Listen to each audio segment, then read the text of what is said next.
Jaya Radha Madhava Kunja Bihari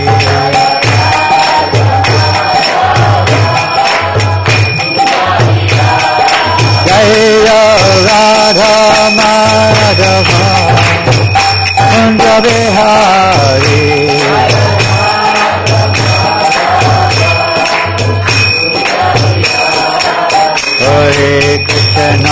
Hare Krishna, Krishna Krishna, Hare Hare, Hare Rama, Rama Rama, Hare Hare, Krishna Hare Krishna, Krishna Hare Hare, Rama Hare Rama,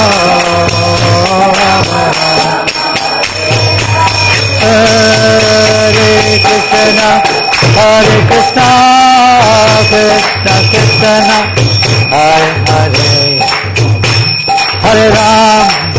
Hare Rama, Rama Rama, Hare Hare, Hare Krishna, Krishna Krishna, Hare Hare, Hare Rama, Rama, Hare Hare, Hare Krishna, Krishna Krishna, Hare Hare, Hare Rama, Rama Rama, Hare Hare, Hare Krishna, Krishna Krishna, Hare Hare, Hare Rama, Rama Rama, Hare Hare,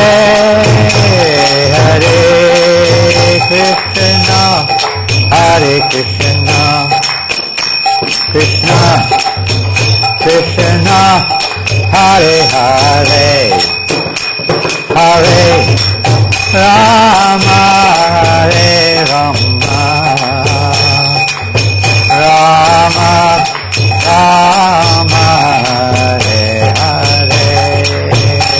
Rama, Hare Hare, Hare Krishna, Krishna Krishna, Hare Hare, Hare Rama, Hare Rama, Rama Rama, Hare Hare, Hare Krishna, Hare Krishna, Krishna Hare Hare, Hare Rama, Hare Rama, Rama Rama, Hare Hare, Hare Krishna,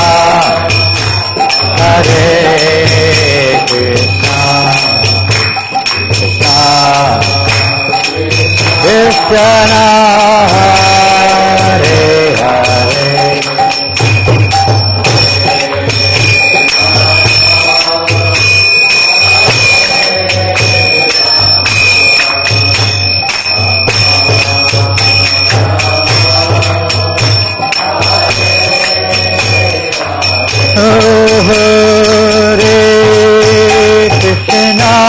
Hare Hare,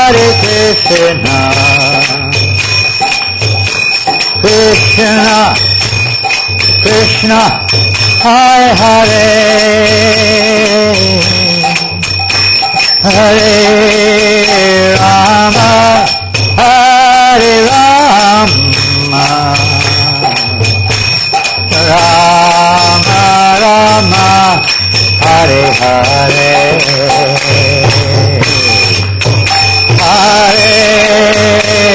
Krishna, Hare Krishna, Krishna Krishna, Hare Hare, Hare Rama, Hare Rama, Rama Rama, Hare Hare.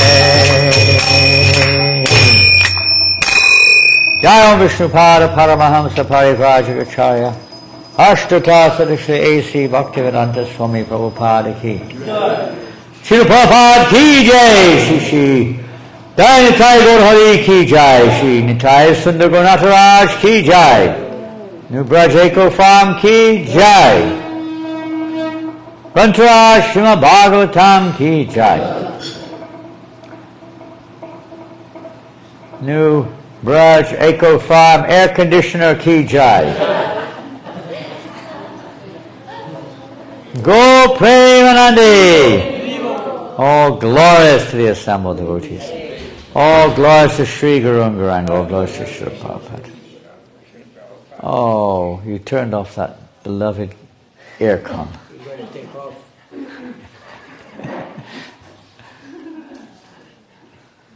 With every convenience, there is an inconvenience in this day and age. Huh? We do everything we can to try to make things more comfortable, but there's always some problem there, isn't it? Well, some pollution or noise or health hazard, something or another comes as a result. No matter what it is. Because it's unnatural. God has given us, Krishna has given everyone, because some people are living in what would normally be uninhabitable places, such as France.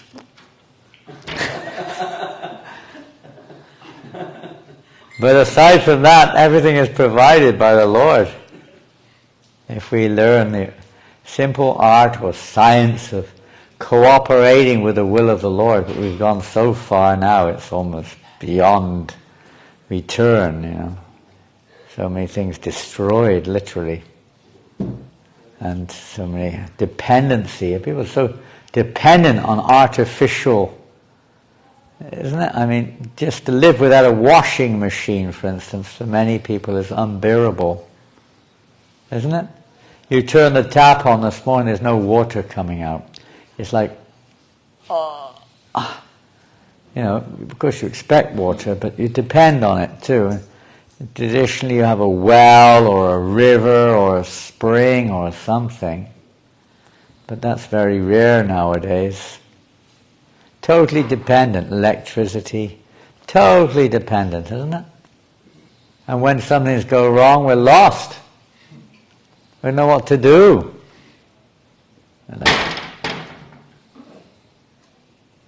Okay.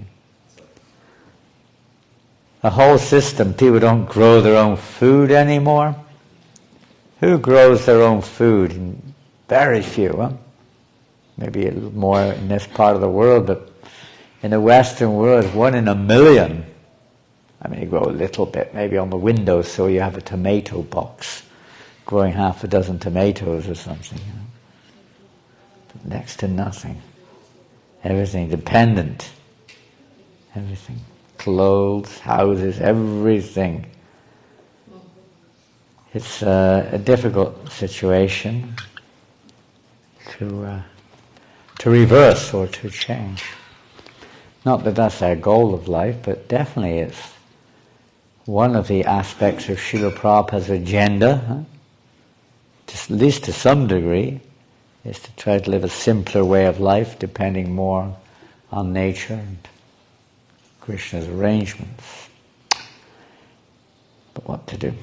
So we're reading today from the Srimad Bhagavatam, Canto 5, Chapter 15, text number 8, by the looks of it. Is that correct?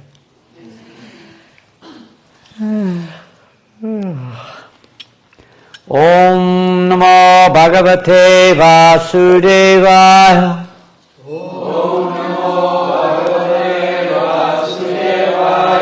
Om Bhagavate Vasudevaya.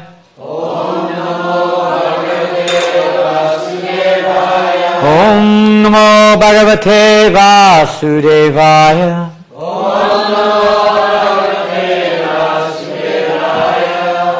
Here comes Gokul Chandra Prabhu. Where did you stay last night? At the men's ashram. Ah, brahmachari for a day, huh? Nice one. This morning I saw some of these local bananas. A bunch I found, not here, that was on the other side of the property. A bunch of local bananas on the property, I think little ones, little kind of, they go black. And so I experimented with them. I'll tell you, I don't know whether this was an exception to the rule, but it was one of the sweetest bananas I've ever tasted. Delicious, absolutely delicious. Small one. Yeah, little tiny one, black as ink. And inside, they were absolutely delicious. You had to take a few hard pieces out of it, but it was absolutely delicious. Don't ignore them. They're another aspect of human society, as Krishna Baladev Prabhu will always remind us, is local grown food is always superior. As long as it's not rotten or something, but in principle, local grown food is always superior for those who happen to be living in that area. So don't ignore those little bananas. They may be a little bit more work to prepare, no doubt. But I think Krishna will like them very much. If they're all like that, then he'll love them. They are so sweet. Really. I don't know, maybe it was an exception I had, I don't know. The bunch looked really, it was the sort of bunch you throw away, so I thought I'd just test one.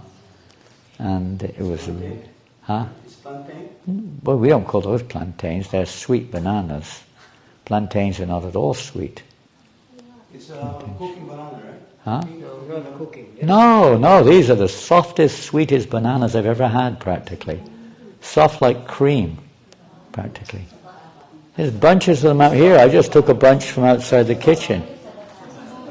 10 times better than the ones you buy. They buy bananas. Yeah, they buy. But these little ones are much better. Like the American banana. Yeah, easy. Yellow, peel, pip, and there it is. That's when you've got to do a bit of cutting. Delicious. They're not plantains. Plantains are hard. You cut them, they're almost bitter, almost. Yeah, I started a revolution now, haven't I? A banana revolution here. Well, if something beneficial comes out of it, it's worth it, you know. Because I was surprised. I didn't know what to expect. And when I must admit, I Sri Vishnu'd it. Maybe that's what made it sweet. Sri Vishnu, what can I do? I'm in the middle of the forest, you know. Sri Vishnu, Sri Vishnu, Sri Vishnu. And it was sweet as. You don't like that one, do you? What? Sri Vishnu, Sri Vishnu. You okay with that? Yeah, it's okay with it. As long as you Sri Vishnu, it's okay. Huh? On the road, it's okay. Okay, on the road, okay, on the road. Yeah, anyway, it's just some little experience I had this morning, that's all. I'm just sharing it. That's all. I'm not going to say this is a universal principle. It may be that was an exception, but it was definitely a nice exception if it was, I must say. And the other ones I found behind the kitchen there, I don't know what they're planning to do with them outside the kitchen, look better than the one I actually found. The bunch I found this morning looked like someone threw it away. It was in the the storage room behind the yoga hall there. There's like the junk room and laundry room and all this and that.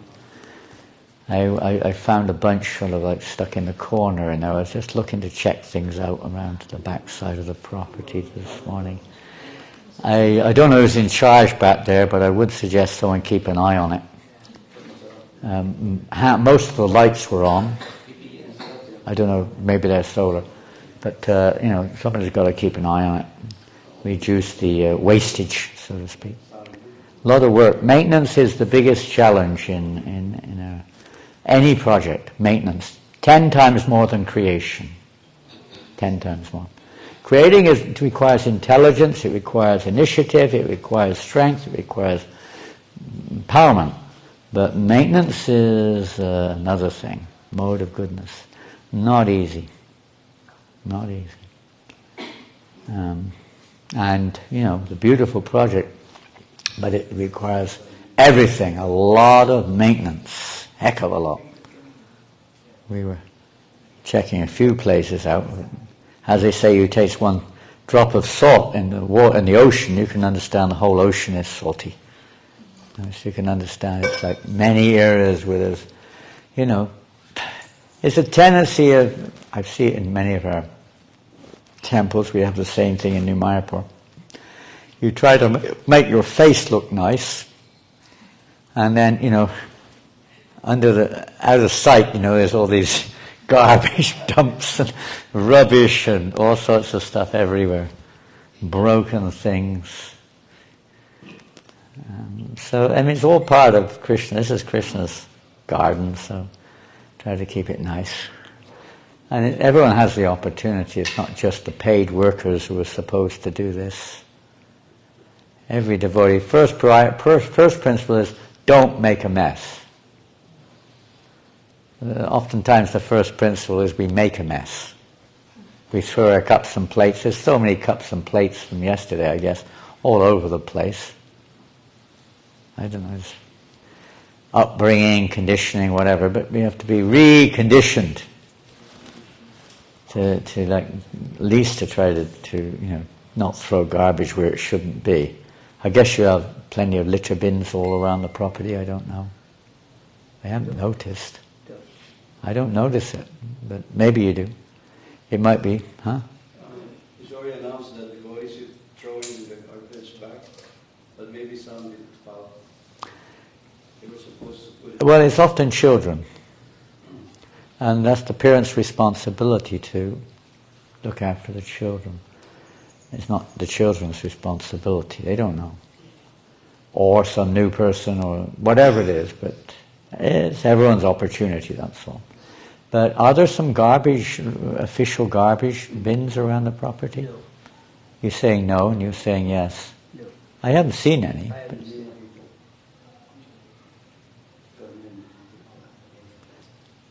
I don't know. I haven't studied it. I haven't noticed any when I've been looking for them. Within the room maybe, but outside. No. It might be, I don't know, maybe you don't want that, but it's something which may be useful, I don't know. Maybe not, that's up to you. But try to keep everything looking nice and tidy and as clean as we can.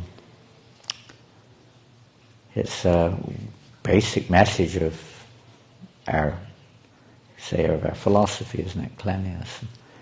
We're all, probably none of us are coming from a Brahminical background. I don't know. Anyone here born in a Brahmin family? Born in a Brahmin family. Your parents were Brahmins, but they weren't born, they're not from a Brahmin line, I think, are they? You have a Brahmin caste here in the Philippines? Varman class. Huh? Varman. Varman? Varman. Vermin. Varman class. Firemen. Barman. And the barman? Barberman. Barberman. Barber class. You were not exactly brought up in a Brahminical background. One wonders what to do. At least Prabhupada wanted that. He wanted us to. At least, we can't be what we're not in terms of, you could say, or whatever we've been in the past and whatever kind of habits we've got, we want to change them. But at least in terms of cleanliness. Prabhupada said one time, I remember, Kulashekar, now probably none of you, maybe you knew Kulashekar, Krishna Baladev. Old devotee, one of the first, in fact he was the first initiated devotee in England. He got initiated in 1969. Colin Jury. He was a very wonderful person. Anyway, Prabhupada really impressed upon him, especially cleanliness. He said, even if you learn nothing else, he said to him in this movement, learn to be clean. Even if you learn nothing else at all, learn to be clean. It's the message of Bhagavatam. Bhaktisiddhanta Saraswati Maharaj would sometimes demonstrate that. Prabhupada would sometimes demonstrate that. Even during class, if he saw dirt, the floor was dirty, and one time Prabhupada got off his Vyasasana and started cleaning the floor. And what did everyone else do? What happened? Everyone else immediately got up and started cleaning. But it was already dirty. I mean, everyone could see it. It wasn't like, you couldn't see it. So try your best, and everyone can be a part of the solution. It's not just... One of the problems with, I say, specialization of service, or whatever you call it, is that that's not my job. Departmental. I'm not in the cleaning department. No. I'm not in that department. I'm in the preaching department. I'm in the daily department. It's not my job. Oh, I don't do that. That's dirty. No, we're all in the same boat. Bhaktisiddhanta Maharaj, even the garden. One time, I don't know, Puri, I think, it's mentioned there in his biographies. He was about to give class. He saw the garden was overrun by weeds. He stopped the class and went out into the garden and started weeding the garden. Said, no Guru Maharaj, we can do that, and why don't you do it? So this Bhagavatam class, but he said, this is Bhagavatam class. Weeding the garden. This is to show an example, as well as a necessity. The whole Krishna conscious movement is based on cleansing and weeding, isn't it? Basically. Removing the weeds from our hearts, cleansing our hearts, everything's related. It's not just some philosophy we listen to and repeat and don't apply. It's sometimes a case that we do like that. Or we advertise things and we don't really manifest, the statements of the Shastra or Prabhupada's books don't always manifest when people come to see in practice the philosophy. How do devotees relate to each other? How do you relate to guests? How do you keep the property clean? And so on and so forth. Is probably more effective with a guest than the philosophy. I know in our Paris temple it's such an embarrassment.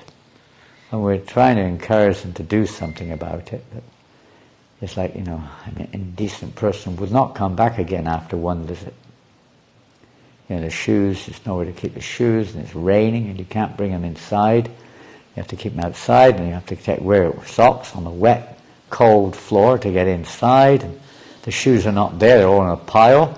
When you come back, you can't find your shoe. Anyway, if it's soaking wet, if you're lucky, it's still there. And you go to the toilet, the door doesn't lock, there's another pan, seat's no longer there, and it's like the light doesn't work, it's like, who on earth would want to go to such a place? At least not come back. I don't think it's that bad, but little things, but they all make a big impression on. The philosophy means nothing when you lose your shoes, right? You're coming here. You're a civil engineer, living in an opulent part of the city, and you come to the temple, and you lose your shoes on your first visit, or they're soaking wet. Anyway, just food for thought. Let's bear that in mind. Preaching is nothing. It doesn't mean anything. It's the behavior, the example, which is really what convinces people to appreciate or to become attracted. The philosophy in of itself is not really so effective at all. Many times people read the books and they feel kind of convinced, but then they don't feel so convinced when they actually come. For whatever reason it may be many different reasons. And that has to be borne into account when preaching, or when trying to preach. Anyway, we'll get back to the actual substance of the Srimad Bhagavatam, which is... That was Bhagavatam. Pardon? That was the Bhagavatam. That is actually the Bhagavatam in reality, and we talk a lot of philosophy, but we don't oftentimes talk about, the practical reality of the situation. And we could go on all day. We've all got probably a mountain of things we could talk about in that direction, every one of us. And we all got, I'm sure, a lot of awareness of this, but the practical application, sometimes we get so fed up we just can't be bothered to do it anymore. And every day, there it is. I used to walk around New Govardhan, after the Sunday feast. In New Govardhan, you may know it's in Australia. You were there. Bringar, you were there? Yeah. Beautiful, beautiful farm in New South Wales. It's subtropical. It's a little, not quite as tropical as here, but it's subtropical. It's a beautiful property, beautiful scenery. Everything very nice in Australia, and everything's nice. And after the Sunday feast, you could start a recycling business, practically speaking. You walk around the forest, you find, maybe it's been improved, but when I was living there, at least 30, 40 years ago, you pick up metal plates, metal cups, paper plates, spoons, everything and anything, all over the place.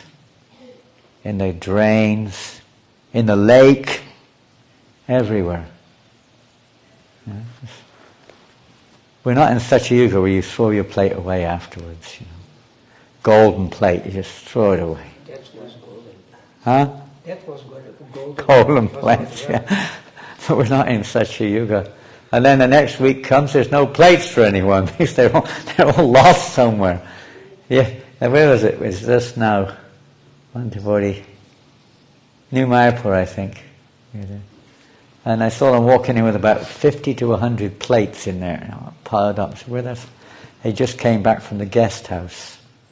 They were like in all the rooms, in the bathrooms, in the cupboards. They just leave it there. And many of them with prasadam on it, from weeks before. And as you go around the brahmachari, I hope it's not like that here.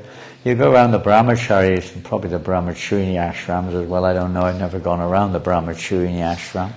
But the brahmachari ashrams, oftentimes you open the cupboard, there's like plates of old prasadam stuck in there, rotten. Fungus all over it. Stinking, huh? It's too cultured.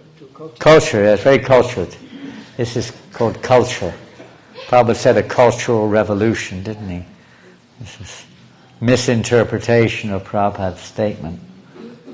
But it's often like that.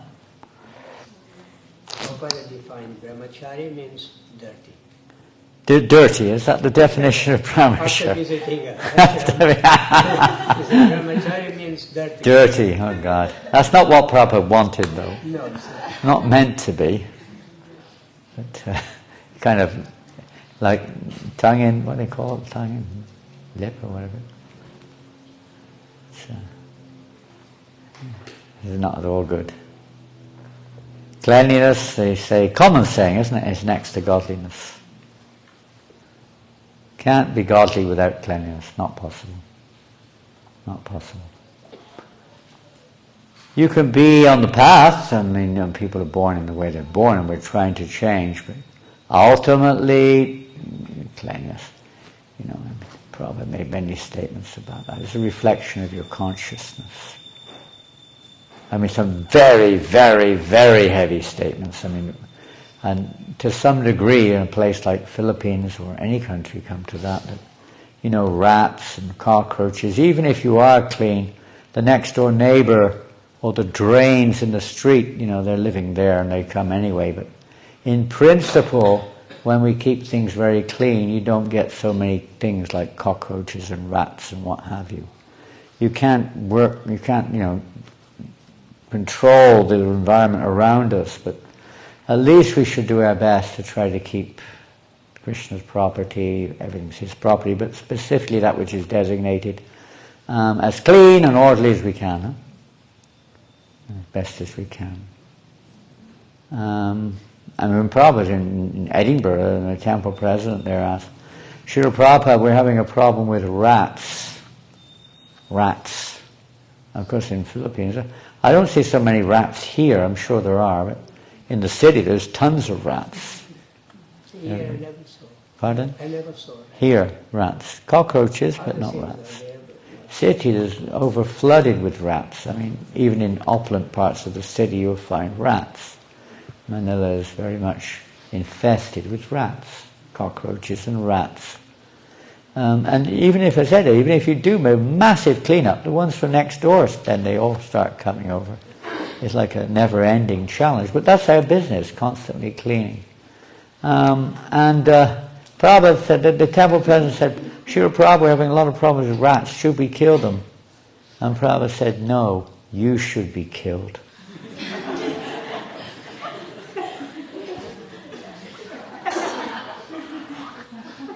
We're not proposing that, by the way. But Prabhupada was just emphasizing the fact that, this day and age, you have these rent-a-kill, these companies, just come in and just kill everything. They kill you eventually, by the way, as well, but it takes a little longer. It's like, we're so lazy. So lazy. And sometimes it's like overwhelmed, just overwhelmed. I remember in New Zealand, one of your Filipino devotees, Deva and Rita Prabhu, you must know him. Deva and Rita Prabhu was one of the earlier devotees in the Philippines. He lives in Australia now, but he was my assistant in the temple in Auckland when I was there for many years. When I first went there, a terrible problem with cockroaches, everywhere cockroaches. Not the big ones, I got them here. I saw one yesterday, little thin things. They're really annoying, brown, thin things. Totally overwhelmed. But he did an investigation. We did get rid of them there entirely, but didn't see any after he did his work. He found some stuff to stop them coming into the temple. Of course, you could say that's also not the ultimate solution, but it was better than killing them. And in fact, they didn't come in. I don't know what, some type of paint that he found that they used. It was quite extraordinary, quite an exceptional experience. And eventually, with constant cleanliness and keeping garbage down, you have rooms with junk in. You know the word junk? You have that word here? Junk shop. They use that here? Yes. Yeah. There's quite a few junk shops on the property. Right? Rangara just walked out. Junk open markets. Junk open market. Yeah, we can open a market too. I know these things are constant. They're not like you do it once a year. It's like it's got to be on top of it all the time, basically. It's amazing. It just comes out of nowhere.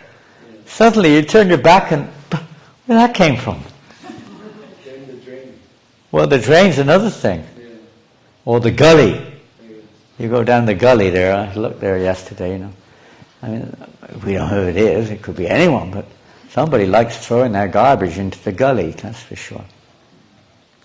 It's, Kali Yuga is like that, very dirty. Very lazy, misguided, disturbed.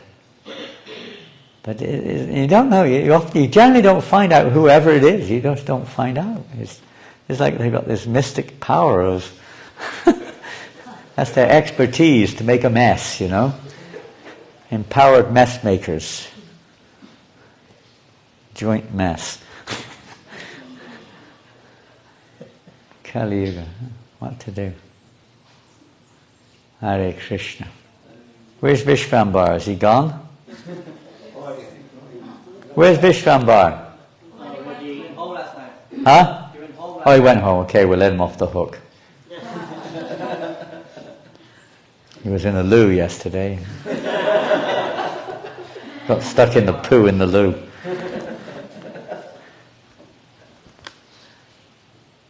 He promised. He got up and said, "Where are you going?" I got to go to the toilet. I said, "Come back quick." He never came back. Any excuse to get out of the class. Huh? What to do? Yes, we want to get out, but not get out of the class, at least not out of the spiritual class. We want to get out of the material class.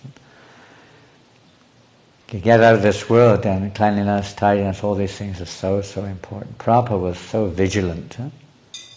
I remember one time, you've probably read it, I don't know where it's in Jamuna's book, or in one of her memories, how she was really, she was amongst devotees in ISKCON, she was really serious about cleanliness. Because she was trained by Prabhupada, and she knew how much Prabhupada was so particular, and she cleaned Prabhupada's rooms. And Prabhupada had this uncanny, let's say, ability, empowerment, vision. He could always go straight to the spot that needed to be checked. She spent so much time cleaning Prabhupada's room so nicely, thinking Prabhupada would be very pleased. Prabhupada didn't look at anything, he just came straight in, opened the drawer, rubbed his finger along the top, dust. What is this? She hadn't cleaned the top of the drawer in the desk. So immediately went there, dust, He is training us. And believe me, it's not, I've seen, we can do better, but especially the temple area, if we go around it, you'll find all sorts of things, but the first sight is not bad. It's not bad at first sight. When you really get down to it, you'll probably find, if you open the grills and move Prabhupada off the Vyasa-san and take the books out and this, that and the other and go on top of the Singhasan, the Singhasan there, and go on top of the fans, and you'll probably find a few places where there's more dust than there should be, put it like that. Oh, it's the holy Dham. This is Dham. This is dust from the Dham. It's holy dust. Good excuse. You're welcome. Help yourself. Even the sewage water is holy water. Okay, you drink it. That's your breakfast today. Once Prabhupada was in Vrindavan, he didn't clean the Prabhupada's desk on that day, and Prabhupada, as usual, passed the finger and said, "What is this?" And the devotee said, "Prabhupada, this is Vraja." Vraja. Prabhupada said, "So what? Clean it." We find any excuse. We always, to excuse ourselves, we'll think of anything we can, whatever excuse we can come up with. Whether it's total denial or some type of justification or, "Oh, they told me not to do it." Who told you not to do it?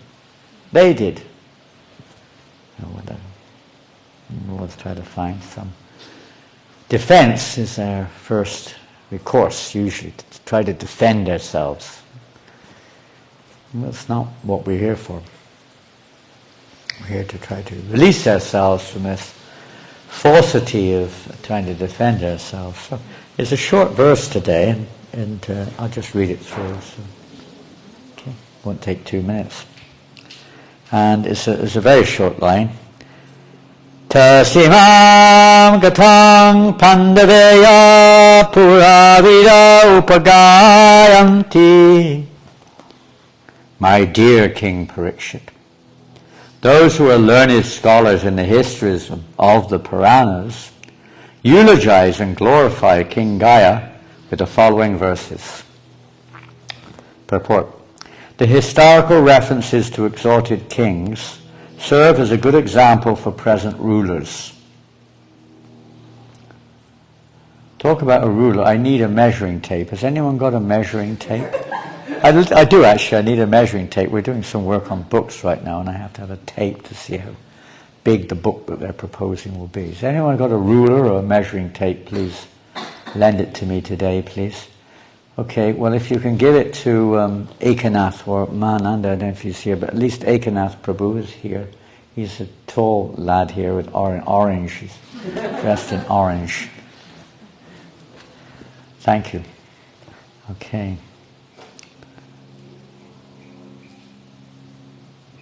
Those who are ruling the world at the present moment should take lessons from King Gaya, King Yudhishthira and King Prithu, and rule the citizens so that they will be happy.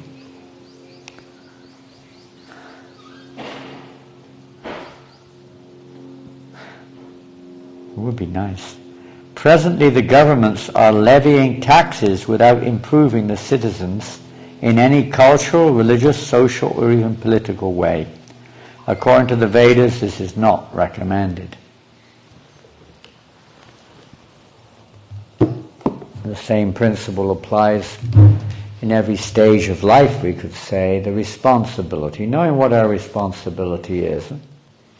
What is the responsibility of human form of life in general, and then specifically according to our position within human society, Varna, ashram or otherwise.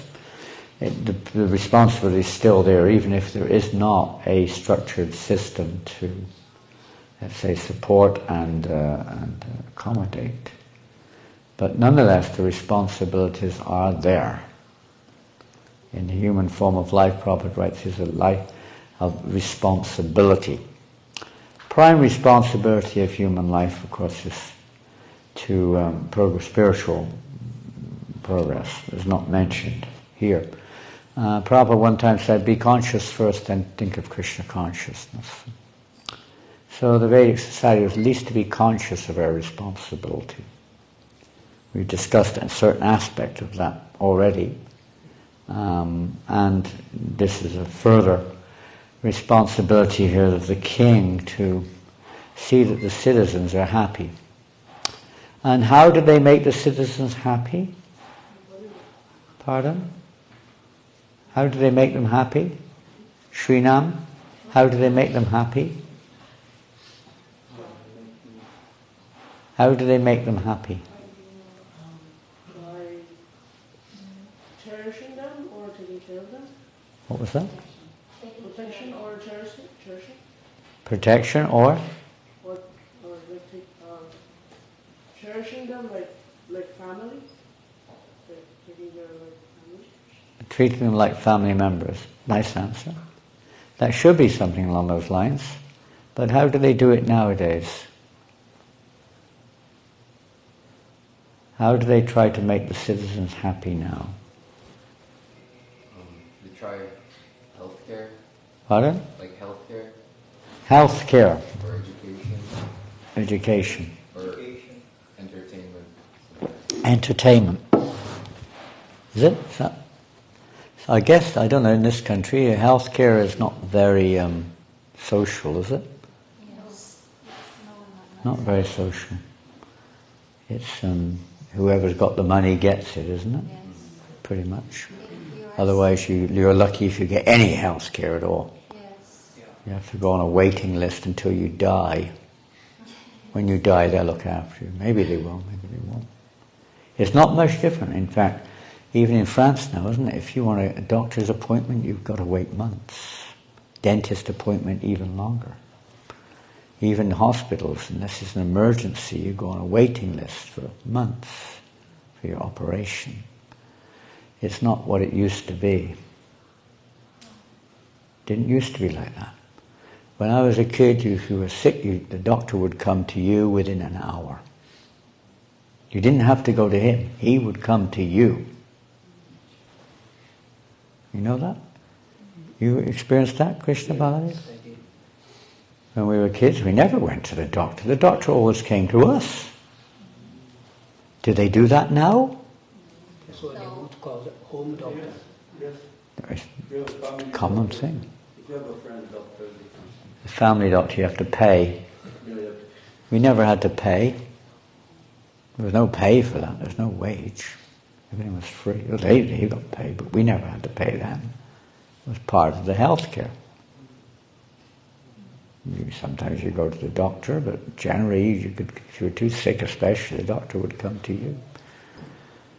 And immediately, things were quick. It wasn't like they are now.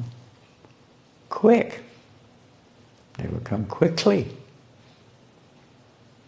They cared. So they cared about their patients. Everyone actually did have a doctor. I mean, we were all in the local. Now every day, your next door neighbour is a different person anyway. They're changing in the West. They're changing apartments every few weeks. Most people moving like anything. Jobs, everything's changing. Become very impersonal. You don't know who your neighbour is anymore. You don't know the local doctor. He was concerned for the health of all the people in his area.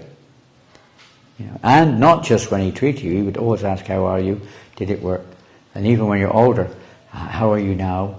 You're not even living there. If he sees you, he still treats you like a kind of one of his family almost. Very personal. Policeman the same. Everyone knew the local cop. He was like the most popular person in the town, the local cop, policeman. Not now. He's the enemy number one. Teachers, the same thing. Highly respected. Now, I don't know about this country, maybe it's still there, but in the West, a teacher is a dangerous job. Dangerous job. You can get, one of our devotees is a teacher there, and he's kind of scared to open his mouth. He said, one of the teachers in his room got fired. They got fired because they said, "Good morning, ladies. Good morning, girls." He said, "You're not allowed to say that." Some of them complained, and he got sacked because he said, "Good morning, girls." You're not allowed to say that. It's discrimination. Incredible. It was only 100 years ago in America that if you didn't stand up when the teacher came in, you got caned. You got caned. Maybe Government rule. Huh? Here they still have that, no? Do they? In China they have. Do they? Before. Before it was like that. No. Well, you say this is really barbaric, this is really uncivilized, but what's the alternative? If you were caught, if a boy and a girl were caught talking to each other in the school, and they got caned. Any time during school hours, weren't allowed to talk to each other. Jayapataka Maharaj one time, when he first went to Mayapur in 1971 or whatever, he was trying to learn Bengali. And he said he spoke to one Bengali farmer. He was trying to have a conversation with this Bengali farmer. And he asked him if he'd ever been to Calcutta. This is, 50 years ago or more. Let's speak of now. And the farmer said, "I went once, but I'll never go again." Jayapataka Maharaj said, "Why? Why is that?" He said, "You will not believe what I saw in Calcutta." He said, "What do you see?" "I saw a boy and a girl holding each other's hand." "I will never go to that hellish place ever again," he said. Whew. You can't imagine. It's just unimaginable where we're living now, the society we're living in. Yes, they feed us, not only do they feed us, you call it education, but they feed us ignorance, not knowledge. Ignorance, avidya. Only avidya. Avidya is against the law, practically. It's to be, stopped. Now your education is all about how to be a materialist, how to exploit, how to be what you're not. Really powerful tool of Kaliya. Look at the economic system. I don't want you to look at it, but you know what I mean. How everyone's completely manipulated and controlled by this false system. Prabhupada writes, he said, the first symptom in Kali, well, not the first, The main way that Kali controls people is through the artificial monetary system. We're all controlled. Banks, cards, mortgages, no wealth, it's all paper and plastic. Even that's disappearing, it's all going to be just card, plastic card. And that's going to disappear too. There will be some kind of thing, chip or some mark on you or something. Totally monitored. People are not just controlled by a carrot in front of their face, they're literally controlled. Social media, which is completely, there's nothing private whatsoever. Everything. In London, an average person gets filmed 200 times a day if you walk on the street. It's like that in major cities in the West. There's no privacy. You know very well in China how much privacy was there during COVID. They are following Britain. Pardon? China, they are following England. Oh, we're still on top of the world, eh? They're still the leaders of the world. Rule Britannia. Britannia rules the waves. Britain never, never, never shall be slaves. Yeah, example. This is the leadership which we're following, this corrupt leadership, this ignorant leadership, this leadership which is more or less self-centered, doesn't know what they're doing, as we heard yesterday. And, they're trying to control everything, keeping people down, and they're feeding them poison in the form of unrestricted sense gratification. I guess that's the main carrot, isn't it? The idea that you can enjoy your senses. How do you enjoy your senses? Well, I guess the mobile phone is one of the prominent tools which... You don't have metros in Manila. You have the overhead train. I've never been on it. But if you go to the metro in Paris or in London, and any major city in the West, they usually have a metro, underground trains. You look down the carriage and I can guarantee 90% of the people are on their mobile phone. At least, not sometimes 100, but almost everyone's. The whole journey they're just stuck on their mobile. This is our freedom. This is our liberation. This is our pleasure. You could go on and on. But there's no enlightened leadership there. That's why Prabhupada is saying the present day leadership of the world should take lessons from or learn from King Gai or Yudhisthira Maharaj, Parikshit Maharaj, these great personalities, who were generally concerned for the welfare of society. And not, this morning I was listening to a lecture of Prabhupada, saying that doesn't just mean humans. We have no right to take the life of any living entity. The leader, the king, has to be concerned for the welfare of even an ant. Even a plant, ant and plant rhyme. The only reason I was thinking about it, and he was talking about eating particularly, you have no right to eat the body of another living entity. I was thinking, well, what about the plants? We eat the plants, we eat this and we eat that.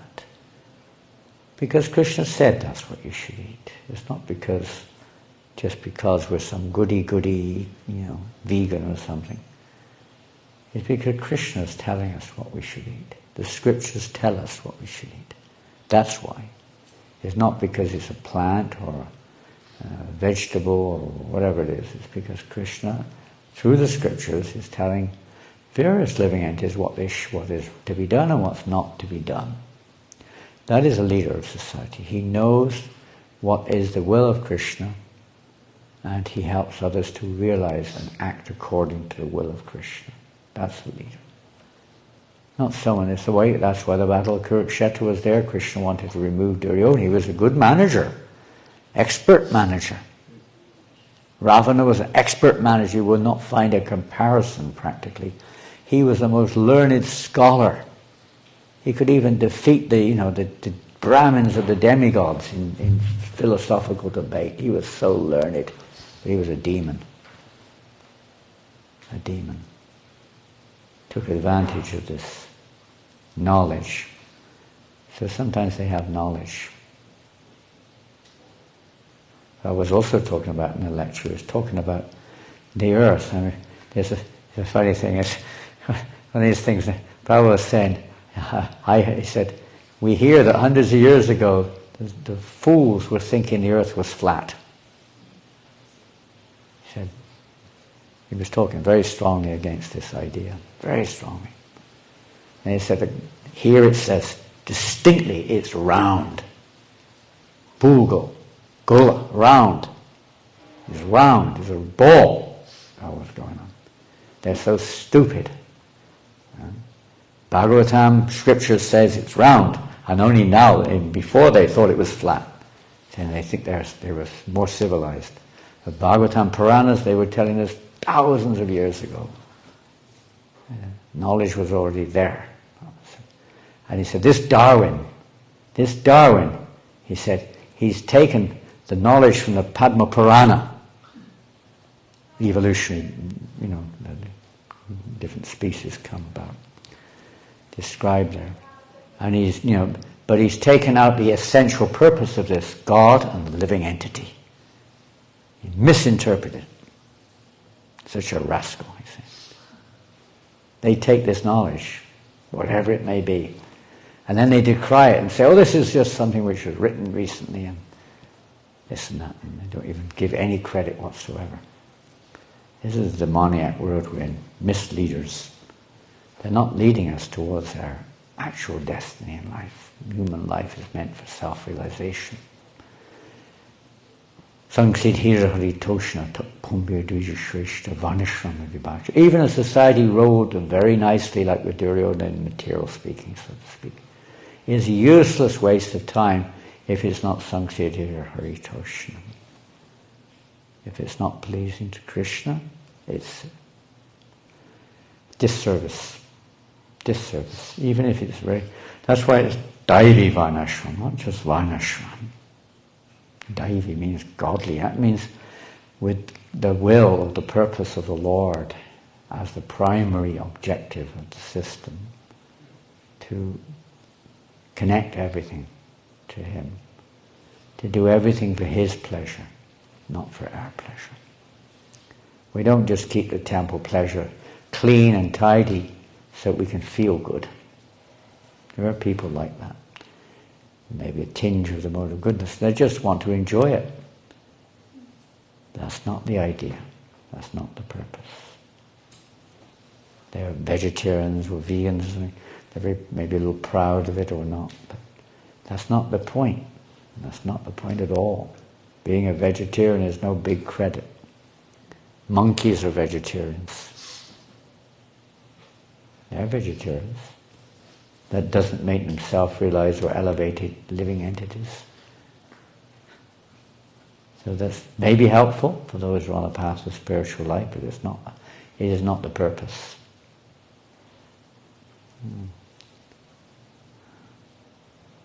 We're here to do what Krishna ordains, and that's what a leader is supposed to be. He's a representative. We heard yesterday, Naradev. He's God's representative on earth. God in a human form, Naradev. Because he's the transparent media for the Lord's will in society. And it's so rare to find such personalities, even amongst us. It's rare, very rare. We're trying. Srila Prabhupada is a perfect representative. We're trying to follow his example, but still hanging on to whatever, our self-centered conditioning. Srimad Bhagavatam is trying to help us. Prabhupada is giving us Bhagavatam to try to help to change that concept which is so strongly rooted in our hearts. Hare Krishna, Krishna Krishna, Hare Hare, Hare Rama, Hare Rama. What do you think if one day you had you don't have this term here probably, we call it a working bee. You've heard of that, right, in New Zealand? You know what a working bee is? It's not one of those things that are working all day long getting honey. What is a working bee? It's related to that, but it does not. What is a working bee? when the whole community gets together and does something collectively like cleaning. Correct. As a community. Correct. And the whole community doesn't just mean those living here. It means everyone and anyone. You can invite everybody to come. Let's clean Sri Sri Nitai Sundar Gaur Natarajas and Nitai Gaura Hari's temple property. Let's get together and do it. Go to Working Bee. Like a festival. It's a big festival. You have then some devotees will be preparing lovely prasadam, beautiful feast, They just go around and you have a festival. There's kirtan going on while everyone's doing it. And the one who collects the most gets one more samosa. One more samosa. There we go. I told you we have the right man to be the GBC here. He'll be very popular, I'll tell you. Popular. You know, I think Girdhar Maharaj is exemplary, but I'll tell you, it doesn't go on very many times, but it's the GBC's, one of their primary responsibilities is to see that this is done. They don't even notice it anymore. I see sannyasis, don't say anything. You see there's mess, dirt, and don't say nothing. Just carry on as if that's the way it is. But that's not the responsibility. Temple present, Prabhupada would judge a temple present by how clean the place is. That was his measuring rod. He said that to Bhavananda. He said, he really praised him because Bhavananda, whatever his challenges may have been, was really into cleanliness. It was rare quality in Kali Yuga. Artificial cleanliness, but not real cleanliness. You squirt something on it, You've got a stinky armpit, you just squirt something on it. Right? French are famous for that. Eau de cologne. You don't need to take a bath. I thought we were dirty enough. We used to take one bath a week when I was a kid in England, once a week. But then I found out in France it was even less. I thought we were really clean. And the water tub was for the whole family. That's right. That's right. Yeah, you had the same thing. I can't believe it. We had exactly the same thing. A big bucket in the living room. We had no kitchen actually. We would cook on the fire, and we had no bathroom. Toilet outside in the yard, and a big cast iron bucket. You boil the water on the kind of oven fire thing. Pour the water in with some cold water. Dad would take bath and Mum would take bath, and the eldest brother or sister. Then you go down, same water. Oh yeah, same water. Sounds scary. You never thought about it. It was just the way it was. You had the same thing. I can't believe it. No other way. Where was that? Yeah. Where? Portugal? Portugal. Maharaj said, don't drop the baby in the water. Don't drop that. Well, we had this thing, don't throw the baby out with the dirty bath water. It was so dirty you couldn't see the baby. So you have to find out. He was last one in. Where's the baby gone? He's in there somewhere. It wasn't quite that bad with the baby. It's almost inconceivable, isn't it? When you kind of think of it. And now you've confirmed my memory. I thought maybe I'm crazy or something. It's true, see? Well, no facilities. No facilities. In China, they used to have also one bath a week because it was only one bathroom for the whole building, and the hot water was only available Saturday or Sunday. So the students and everybody come to take their bath once in a week. During the weekdays, it was the wet towel, to go around the thing. Pretty good. Yeah, it was like Better because than what we no toilets, no bathroom, Nothing. nothing available. Just see. Modern civilization. Hare Krishna. A bit of food for thought, huh? What do you think? Food for thought? Yes, it is. Very hard to. We're better off in good peace. You are. I mean, in many ways. I mean, not taking advantage of the opportunity as much as we could, but in many ways you're lucky. That same point we mentioned yesterday, laziness is too prominent here. But otherwise, you've got a chance, you've got a good chance. And here's the best chance of all. Take advantage of it, don't just turn a blind eye. Off to the restaurant we do go. Jai, keep the restaurant clean, okay? Hare Krishna. Thank you, Hare Krishna. Hare Krishna. Jai Srila Prabhupada ki jai. Kind of enlivening, huh? It's kind of really, it's almost like so basic, it's unreal, This is really So Bhagavatam. basic.